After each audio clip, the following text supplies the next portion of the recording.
Hey everyone, Hunter here again. Today I'm going to do a quick tutorial on a technique called dry brushing. This is something that I use on various components on my models to either give me a weathered look or to actually make a piece of plastic look like it's metal. Very easy technique to learn how to do and apply to your parts. What we'll be working with is this Peterbilt Revella Germany frame here. And I'll hold it up there. And I've been fighting with my camera today, so hopefully I can get this thing to zoom in. Yeah, there we go. You can see the bolts and the cast-in bolts and some of the raised portions on that suspension bracket. And like on your air tank brackets there's a raised portion around it. What we want to do is we're looking to highlight those areas, not only to create like a worn effect on the the high points of those items, but it just gives the frame more of a metallic look when the model is finished. Now this frame here hasn't been painted. This is just a kit plastic, so I'm just going to do it right over top of that. But you know, normally you would put your whatever color you're going to paint the frame and then come back in and do this afterwards. Um, the one technique that I'm sure a lot of you do, and when I was on the forums, I noticed it a lot myself, is the old technique of taking a toothpick, and I'm sure that everybody knows what I'm talking about here, and you take some silver paint and you dip this toothpick in it, and you go in here and you try to dot these bolts to highlight them. Well, that works for somebody that may be a beginner or doesn't really care how their model comes out, because there's no way that you're going to get those bolts dotted with a dot of paint where they're actually even in the same size. And you know, I've seen some disasters on the forums of people doing it that way. So you know, if you do it that way and you would like to have a better looking finished product, this technique here is really going to help you out. And all we're going to be using today is some Model Master Chrome Silver. Um, we're going to be using a fairly wide flat brush and just a cloth to scrub the paint off on. So to do this, I'll shake up the paint here and I'll set the cap down. And I use the cap for this. I don't dip the brush in the bottle.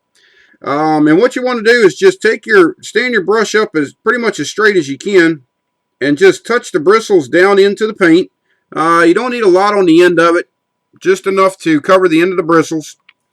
And bring that over on your cloth and scrub the majority of that paint off.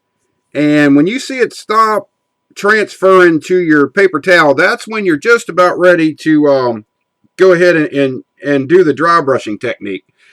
Now, once you have it to that point, just kind of come in on your raised surfaces and just lightly brush the bristles across the raised areas on like your bolt detail. And you don't want to press too hard on this. You just want to do it very lightly.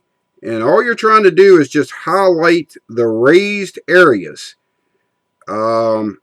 One thing that I've told some people that when I've done this tutorial at the shows and stuff is don't try to do too much at one time. Just keep working the brush back and forth, and it may look like nothing's happening, but it actually is, because when this effect is done, it's very subtle. So I'm going to go back in. I'm going to do the same thing, a little bit of paint, and I'm going to scrub it off, and we're going to go back in and do these bolts right here on the suspension bracket. And like I say, this is a very light touch is all that it takes. And depending on what color you're using as far as your base color, it will dictate how much this really shows up and how far you need to go with it. But like I say, it's not a hard technique to learn how to do. And it takes a little bit of practice, but once you get the hang of it, you'll really start to see a much better appearing product. I'm going to repeat this process here again. I'm not going to do a lot of this frame. I'm just going to do this one section right here to keep the video kind of short, and to give you an idea of what we're doing and what it looks like. But we're just kind of scrubbing this back and forth here, and like I say, just kind of staying on the raised areas. And we just about got this, I think, close enough. And another area that's good on this is like on your frame rail over the top edge right here. If you want that frame to look metallic when you're done, just take that dry brushing technique and run along the whole length of the top of that frame rail where it rolls down. And it kind of gives you a metallic look to the frame where it doesn't look plastic anymore. But like I say, this is real subtle. Hopefully this shows up in the camera here if I can get it to cooperate today. But that's pretty much what it is to it. Now let's see if I can get this to zoom in here. Well, I see a big blur. There we go.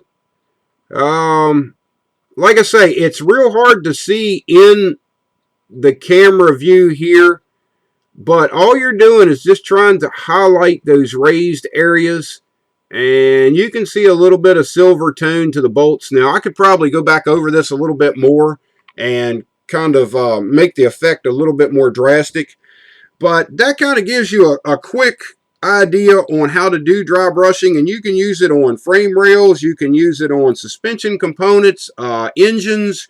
I use it on a lot of stuff, and a lot of my stuff is simulated custom show trucks or custom cars, and I will still use dry brushing on it to really make my items like pop out and really look metallic the way I want them to come out.